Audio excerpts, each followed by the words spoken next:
Sauvegarder un projet en ligne avec GitHub.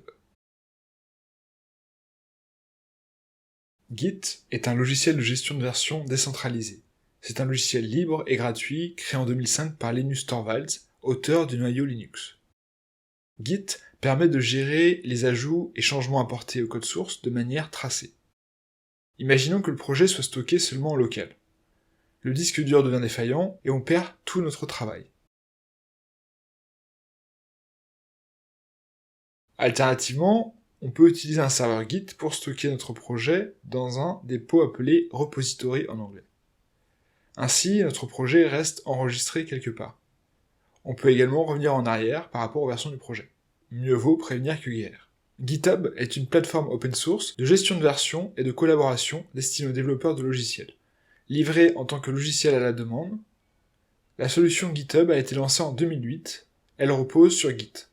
Voici les étapes pour stocker notre projet dans un dépôt GitHub. On crée un compte GitHub, puis on se connecte, on crée un nouveau dépôt,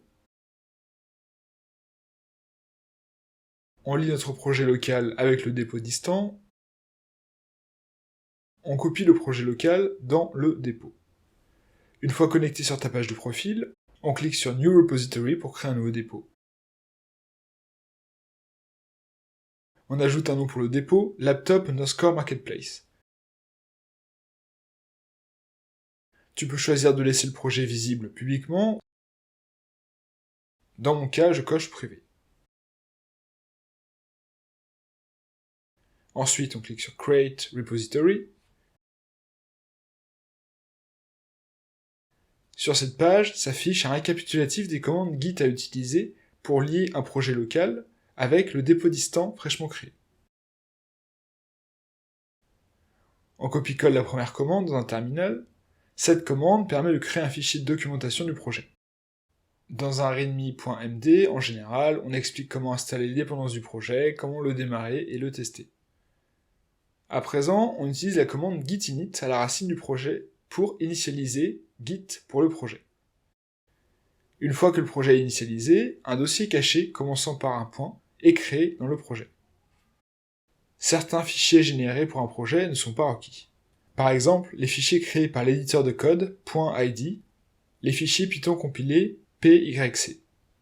Pour dire à Git qu'on souhaite ignorer ces fichiers lors de la copie du projet à distance, on crée un nouveau fichier appelé .gitignore à la racine du projet, et on y mentionne les fichiers dossiers à ignorer.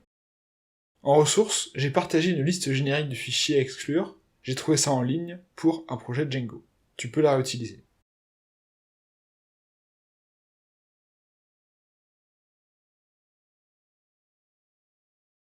On utilise la commande git add pour dire à Git d'inclure tous les fichiers dossiers lors de la copie vers le dépôt distant. Une métaphore serait de dire on met les changements dans une boîte.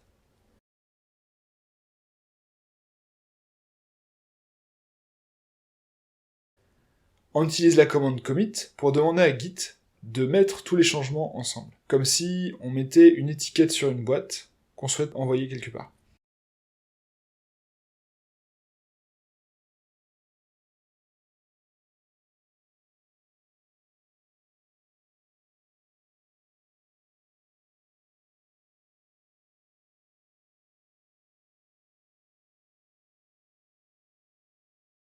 Par défaut, GitHub demande aux développeurs de s'authentifier à chaque fois qu'ils souhaitent modifier un repo distant. On va mettre en place une manière automatique pour nous éviter d'avoir à nous authentifier à chaque fois. On génère une clé unique en local, puis on partage cette clé avec GitHub. Ainsi, quand l'ordinateur interagit avec github.com, GitHub l'identifiera automatiquement. On ouvre un terminal et on passe cette commande pour créer une clé SSH unique.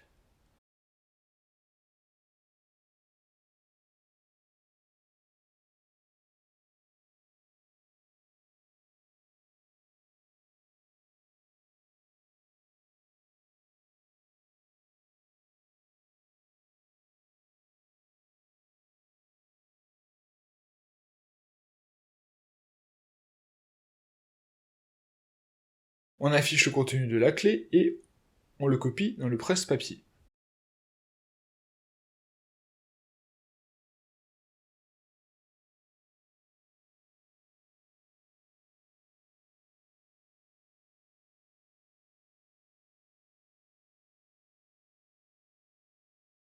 Depuis la page de profil GitHub, on clique sur Settings,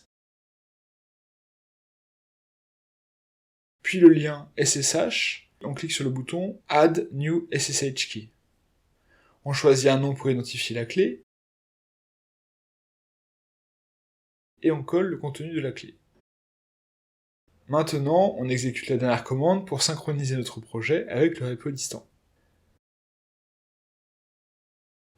On rafraîchit la page du projet, et tous les dossiers, fichiers, sont maintenant ajoutés. Good.